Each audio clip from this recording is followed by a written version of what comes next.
viveu numa terra como essa e a gente perder, é um trauma. A gente perder isso. Entende o que eu quero dizer? You know, as you're going over the rainforest in a plane, you look down and you can imagine all this diversity, the morpho butterflies and the parrots. Bem claro, não tem nenhum que teria sumido, nenhuma cultura, nenhuma civilização, pelo mesmo motivo, esgotamento dos recursos. E a gente está repetindo. Se a gente mudasse um pouco o olhar e olhasse para a natureza como uma grande aliada e uma grande inspiradora, eu acho que a gente iria mudar muita coisa do nosso jeito de lidar com o planeta. E a gente sabe que uma das atividades mais agressivas para o meio ambiente é a agricultura. Mas já existe conhecimento e tecnologia para fazer diferente.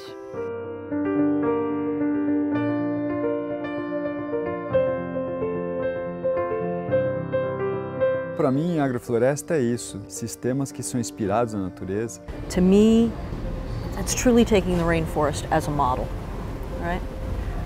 The structure of the rainforest grants the function of abundance, really. And this is not so well known. Agroecology is a major tool in fighting climate change. A ciência vem avançando muito na interpretação do conceito agroflorestal de maneira integral.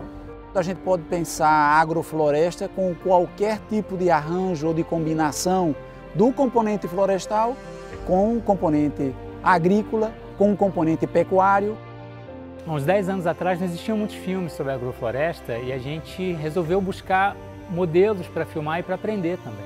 Dentre as muitas experiências brilhantes que a gente viu por aí, uma chamou muito a nossa atenção, foi a agricultura sintrópica do Ernest Goethe. Viver de floresta, produzir alimentos na floresta, com floresta, posso mostrar que funciona.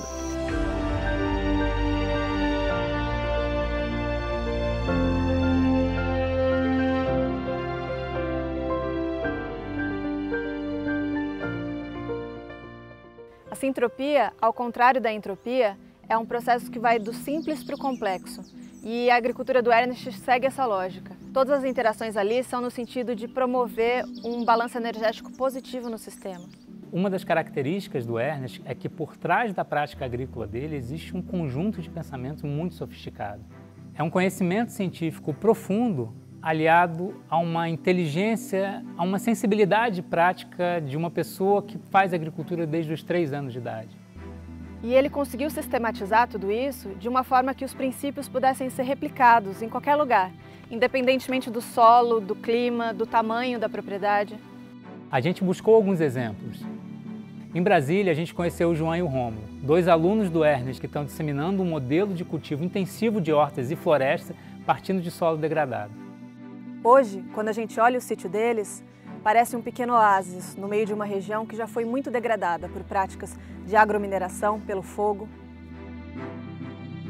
Então a gente tem que procurar um sistema para restaurar os ambientes que funcione e que produza e que retorne, porque sustentabilidade tem que ser econômico, social e ambiental. O foco do nosso trabalho aqui é recuperação de solo com produção de hortaliça e futuramente fruta, né? A sucessão vegetativa com o espaçamento e a ocupação dos andares no tempo, e aí a poda das árvores, a poda das bananeiras, a poda das fruteiras. Esse trabalho da poda, de trazer o material para baixo o tempo todo, é o grande barato do trabalho do Ernesto, que eu nunca vi por aí.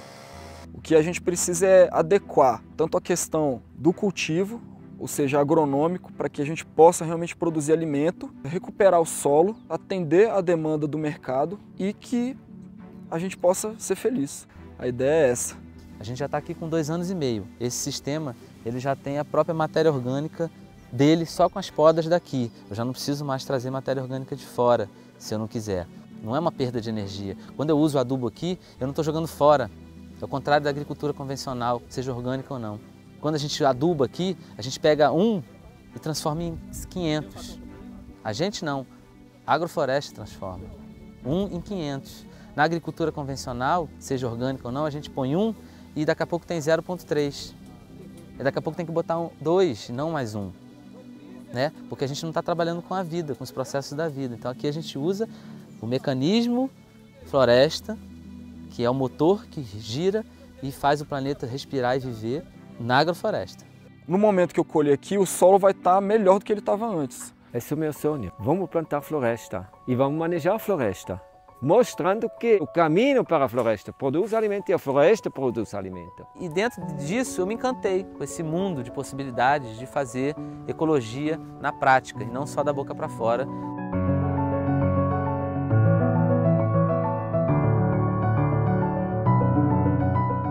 O grande barato é realmente as grandes possibilidades que tem, porque quando você entende como funciona a sucessão natural vegetativa e coloca a produção de alimento nesse formato, que é a tecnologia natural que o planeta usa, a gente entra no mecanismo, numa sincronicidade com o planeta.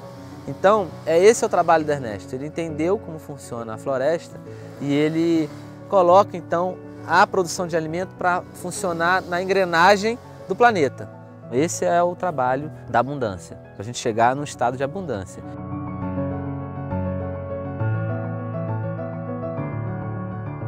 Me confirma, estou no caminho certo. Trabalhar para criarmos áreas de inclusão permanente e não áreas de proteção permanente do ser humano. AIP. E essa aqui seria um começo de uma AIP.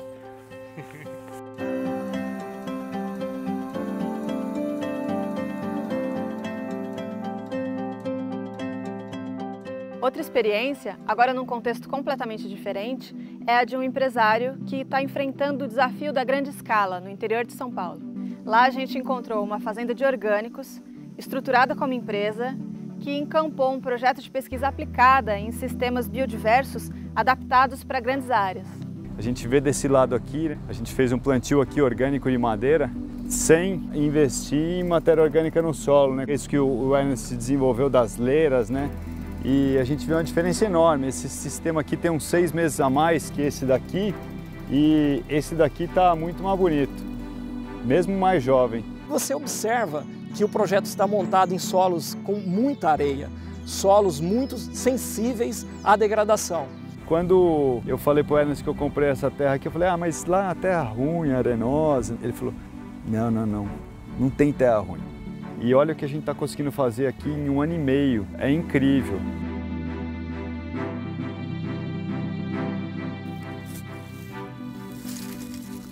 Você está vendo, ela não é mais areia, senão ela tem uma bem clara estrutura. E isso, para quem trabalha com solo, é fascinante. I have studied agroecology, or regenerative agriculture, as it is also called, for many years. And I also visited some farms and some gardens and some fields. But here at Fazenda da Toca, I saw it for the first time on a large scale, and I was extremely impressed. A gente sabe hoje que os grandes desafios aí ambientais, econômicos, eles são em grande escala. Então nós precisamos buscar soluções em grande escala também.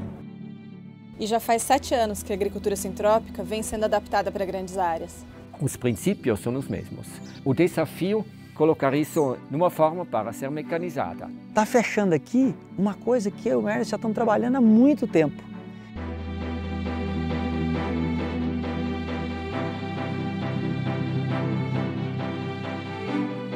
E como essa é uma agricultura que é baseada em processos e não em insumos, é justamente o desenho e o manejo que substituem a adubação e até mesmo a irrigação.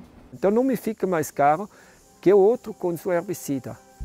Mas vou ter a grande vantagem de criar vida e não matar vida. Aqui a diferença é muito grande, porque isso se reflete depois no estruturamento do solo, na fertilidade do solo, na capacidade de retenção de água. E eu acho que isso que o Ernest traz de melhor, porque ele consegue pensar de uma forma muito clara de transformar o inimigo, aqui no caso a braquiária, em alguém que está colaborando com o sistema. Não explorando recursos, potencializando, sintrópico. Para o Ernest, a poda é como se fosse o combustível das transformações. É ela que coloca o metabolismo do sistema para funcionar no máximo da eficiência, num aumento constante de recursos. E esse é um dos princípios da sintropia. A poda da árvore tem vários efeitos. Por um lado, ela vai aumentar as atividades nas raízes e ela muda, naquele momento, a micorriza. como um dos subprodutos desse novo metabolismo são ácidos gibberellicos, são para o crescimento. O novo crescimento faz com que a planta, em simbioses ativas, bem ativa e forte, com bactérias e fungos que disponibilizam alimentos para eles. Então, isso dá um efeito como se fosse a adubação do campo, tudo. E agora o terceiro efeito ainda para a planta, taxa fotossintética mais alta, de que a não podada, mais fotossíntese.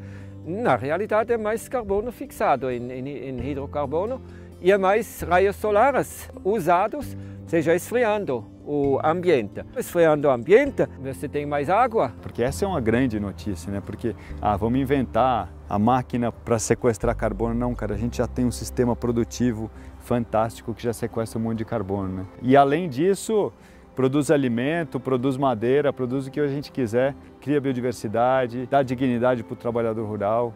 Eu acho que aqui tem um caminho extraordinário, porque se pegar um executivo de uma grande empresa dessa e ele vier aqui na fazenda da Toca e for lá e falar assim, poxa, ele está usando máquina, ele está plantando eucalipto, puxa, está plantando eucalipto, né? Então, pô, isso pode dar um curto-circuito benéfico. Dá um boot no sistema, dá um boot nos paradigmas, dá um boot nas crenças, que são crenças muitas vezes sem reflexão, sem ponderação. Eu fiquei muito impressionada porque eu vivo da agricultura, eu vendo, eu preciso vender, porque se eu não vender eu não vivo. Só que eu não tinha visto como seria possível fazer isso sem ser esse pacote que é vendido pra gente. E no curso eu vi que é possível. Na verdade estão acontecendo coisas aqui que eu nem nos meus melhores sonhos eu imaginava que iam acontecer. Tem um pensamento que não é só pensamento, não é só ideológico, ele está acontecendo, a gente viu, né? A gente está vendo.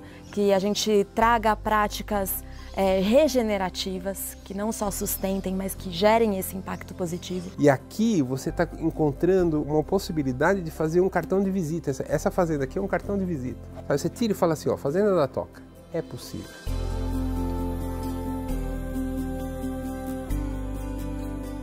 Se com pouco tempo os meninos de Brasília e a Fazenda da Toca perceberam melhoras, imagina um lugar que recebe esse manejo há 40 anos.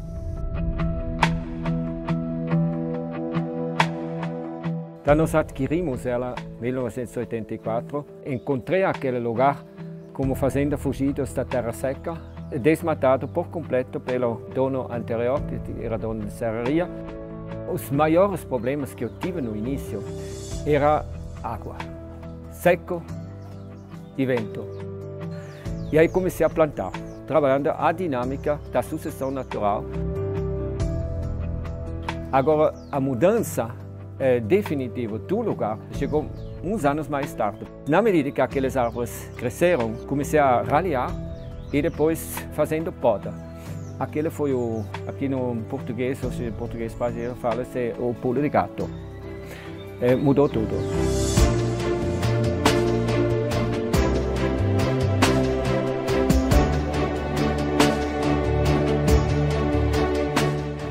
Já são 500 hectares reflorestados. Hoje, a fazenda do Ernest é considerada um dos fragmentos mais férteis e biodiversos da Mata Atlântica. Com o trabalho que eu fiz de reflorestamento, a temperatura na fazenda é mais baixa, assim, o clima mudou fortemente. Os solos mudaram por completo. Em 2015 foi a primeira vez que a gente conseguiu captar umas imagens aéreas da fazenda do Ernest. Foi muito impressionante, porque a gente vê aquela florestona toda lá embaixo e mal consegue conceber que ali é uma área agrícola altamente produtiva e que inclusive dali sai um dos melhores e mais caros cacaus do mundo.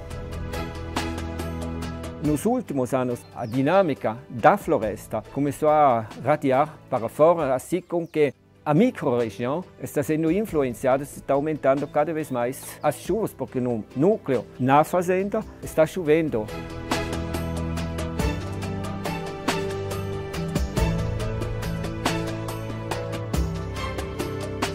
Hoje em dia, agora, todos os 17 córregos têm água o ano inteiro, mesmo nos tempos mais secos. O ser humano podia se reconciliar com o planeta e ver o que posso fazer para ser útil, para ser querido. Só que a gente não não percebe, ou seja, não enxerga, por termos desligado da vida no planeta, achando que nós somos os inteligentes e não vendo que somos parte de um sistema inteligente.